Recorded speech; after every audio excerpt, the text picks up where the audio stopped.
Halo, di sini saya Albertus Satanael yang ber-NPM 074 dan teman saya yang bernama Muhammad Zubar Fainan yang ber-NPM 061 akan menjelaskan algoritma enkripsi dan dekripsi. Apa sih itu? Mari kita bahas. Konsep dasar algoritma enkripsi dekripsi. Algoritma enkripsi dekripsi adalah suatu metode untuk mengamankan data dengan cara menyandikan pesan asli menjadi sebuah bentuk yang tidak dapat dibaca oleh orang yang tidak berkenan. Proses ini disebut enkripsi.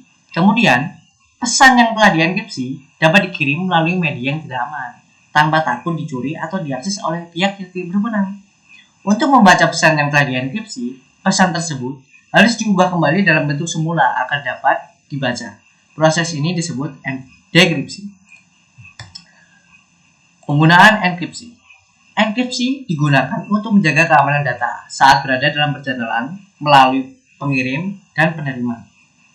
Penggunaan enkripsi sangat penting dalam dunia digital, terutama dalam mengamankan data sensitif seperti data informasi keuangan, kesehatan, dan informasi pribadi lainnya. Berikut adalah beberapa contoh penggunaan enkripsi. 1. Transaksi keuangan. Enkripsi digunakan dalam transaksi keuangan seperti transfer bank, pembelian online, dan pembayaran dengan kartu kredit. Enkripsi digunakan untuk mengamankan informasi seperti rekening bank, nomor kartu kredit, dan keuangan lainnya, sehingga informasi tersebut tidak dapat dicuri oleh pihak yang tidak berwenang. 2. Jaringan komputer. Enkripsi digunakan untuk mengamankan jaringan komputer, seperti Virtual Private Network atau VPN. Enkripsi digunakan untuk memastikan data yang dikirim melalui jaringan VPN terenkripsi dan tidak dapat diakses oleh pihak yang tidak berwenang. Penggunaan password. Enkripsi digunakan dalam menyimpan password di database. Saat pengguna menggunakan password tersebut dienkripsi dan disimpan dalam database. Saat pengguna kembali menggunakan situs atau aplikasi, password tersebut harus dienkripsi lagi dan dibandingkan dengan yang ada di database. Dengan cara ini, password pengguna dijamin aman meskipun database tersebut dicuri atau diakses oleh orang yang tidak berwenang. Komunikasi seluler. Enkripsi digunakan dalam komunikasi seluler untuk mengamankan data yang dikirim dan diterima melalui ponsel. Enkripsi digunakan untuk memastikan pesan teks, panggilan suara, dan data lainnya tidak dapat diakses oleh pihak yang tidak berwenang. Penggunaan enkripsi sangat penting untuk menjaga keamanan data dan privasi di dunia digital. Dalam era digital yang semakin maju, keamanan data dan privasi sangat penting, dan penggunaan enkripsi adalah salah satu cara terbaik untuk menjaga keamanan tersebut. Teknik enkripsi. Teknik enkripsi sinkronus dan asinkronus adalah dua metode enkripsi yang berbeda dalam dunia keamanan informasi. Enkripsi sinkronus menggunakan satu kunci yang sama untuk melakukan enkripsi dan dekripsi data. Kunci enkripsi harus dijaga dengan aman dan harus dikenal oleh kedua belah pihak yang terlibat dalam pengiriman data yang aman. Kunci ini digunakan untuk mengenkripsi pesan asli dan menjadi pesan yang dienkripsi dan juga untuk mendekripsi pesan yang telah diterima oleh penerima. Contoh algoritma enkripsi sinkronus yang umum digunakan termasuk DES, AES, dan Blowfish. Kelemahan enkripsi sinkronus adalah bahwa kunci enkripsi yang sama harus dibagikan ke semua pihak yang terlibat dalam pengiriman data yang aman. Ini menimbulkan masalah keamanan karena jika kunci ini jatuh ke tangan yang salah, maka pesan yang dienkripsi dapat dengan mudah dipecahkan dan diakses oleh orang yang tidak berwenang. Oleh karena itu, enkripsi asinkronus dikembangkan sebagai solusi untuk masalah ini. Enkripsi asinkronus menggunakan sepasang kunci enkripsi yang berbeda, yaitu kunci publik dan kunci privat. Kunci publik dapat disebarkan secara luas dan digunakan untuk mengenkripsi pesan, sedangkan kunci privat hanya diketahui oleh penerima pesan dan digunakan untuk mendekripsi pesan. Contoh algoritma enkripsi asinkronus yang umum digunakan adalah RSA. Dengan enkripsi asinkronus, Hanya penerima yang memiliki kunci privat yang dapat mendekripsi pesan. Bahkan jika kunci publik tersebar luas, ini membuat enkripsi asinkronus jauh lebih aman daripada enkripsi sinkronus, karena tidak ada orang yang tidak berwenang yang dapat mendapatkan kunci privat dan membaca pesan yang dienkripsi. Namun, enkripsi asinkronus memiliki kelemahan, yaitu kinerja yang lebih lambat daripada enkripsi sinkronus, dan ini karena proses enkripsi asinkronus lebih rumit karena melibatkan penggunaan dua kunci enkripsi yang berbeda. Algoritma enkripsi dekripsi yang lebih aman adalah algoritma RSA. Algoritma RSA adalah algoritma kriptografi dengan sistem kunci dan publik privat. Selanjutnya akan dijelaskan oleh Mas Zufar.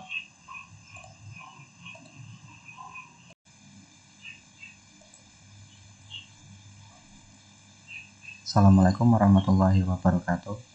Saya Zufar Fainan dan di sini saya akan menjelaskan tentang algoritma RSA atau Reverse Shamir Edelman. Algoritma RSA ini adalah algoritma kriptografi dengan sistem kunci publik dan juga kunci private. Dengan kunci publik, pengirim dapat mengenkripsi pesan. Proses enkripsi ini dilakukan dengan cara membagi pesan menjadi blok-blok dan mengenkripsi setiap blok menggunakan kunci publik. Proses ini nantinya akan menghasilkan pesan yang telah dienkripsi dan hanya dapat dibaca oleh penerima dengan kunci private yang sesuai. Algoritma RSA merupakan algoritma yang sangat aman karena sangat sulit untuk menemukan faktor-faktor prima dari nilai n. Oleh karena itu, algoritma ini umum digunakan untuk mengamankan data sensitif seperti transaksi keuangan dan komunikasi rahasia.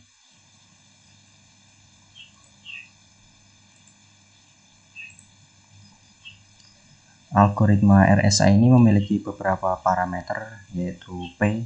P ini merupakan bilangan prima yang pertama, dan ini juga harus dijaga kerahasiaannya.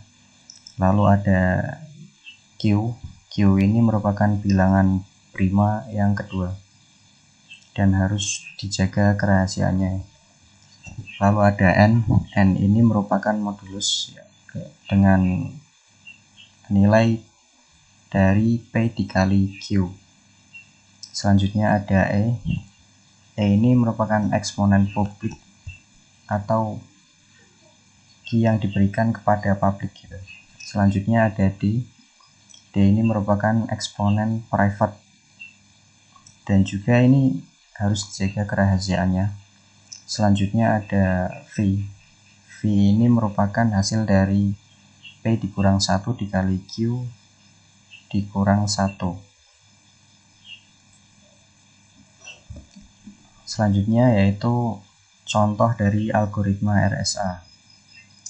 Di sini P merupakan bilangan prima pertama yang diambil dengan angka 17 ya. Selanjutnya ada Q merupakan bilangan prima kedua dengan angka 11. Lalu untuk N-nya P dikali Q yaitu 17 dikali 11 hasilnya 167. Selanjutnya V itu 17 dikurang 1 dikali 11 dikurang 1 hasilnya 160. Selanjutnya ada E, eksponen publik. Eksponen publik ini merupakan bilangan yang relatif prima dengan V. Bilangan ini bisa dicari menggunakan algoritma GCD ini ya. Jika V-nya itu 160, E-nya dapat kita ambil nilai 7. Selanjutnya ada D. D itu merupakan E dikali D modulus V, ekuivalen dengan 1. Jika E-nya itu 7 dan V-nya itu 160, maka D-nya itu 23. Selanjutnya, untuk mengenkripsi menggunakan algoritma RSA, ini dari plain text-nya akan dirubah menjadi angka desimal. Contohnya yaitu sistem informasi maka angka desimalnya itu akan jadi seperti ini. Huruf pertama S, yaitu angka desimalnya itu 115, lalu yang kedua I, angka desimalnya 105, yang ketiga yaitu S, angka desimalnya 115, dan seterusnya gitu. Nah, untuk mengenkripsi menggunakan algoritma RSA ini menggunakan fungsi dengan rumus N pangkat E modulus N. N ini nilai yang akan dienkripsi dipangkat dengan E eksponen publik lalu dimodulus dengan N. N itu merupakan hasil perkalian dari Q dan juga P, bilangan prima yang pertama dan kedua.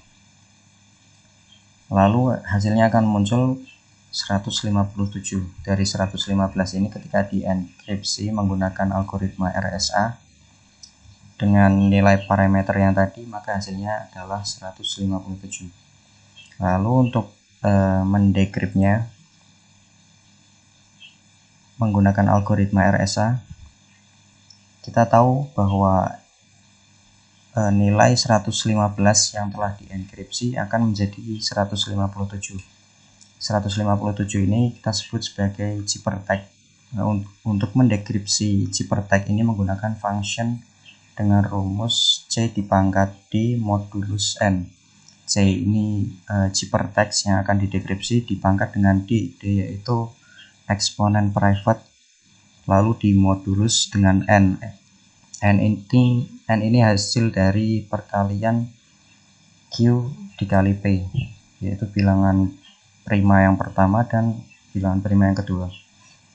Lalu dari sini 157 ini didekrip, maka hasilnya menjadi 115. Mungkin itu saja dari kami. Apabila ada kesalahan dalam penuturan kata maupun penyampaian materi, mohon dimaklumi. Assalamualaikum warahmatullahi wabarakatuh.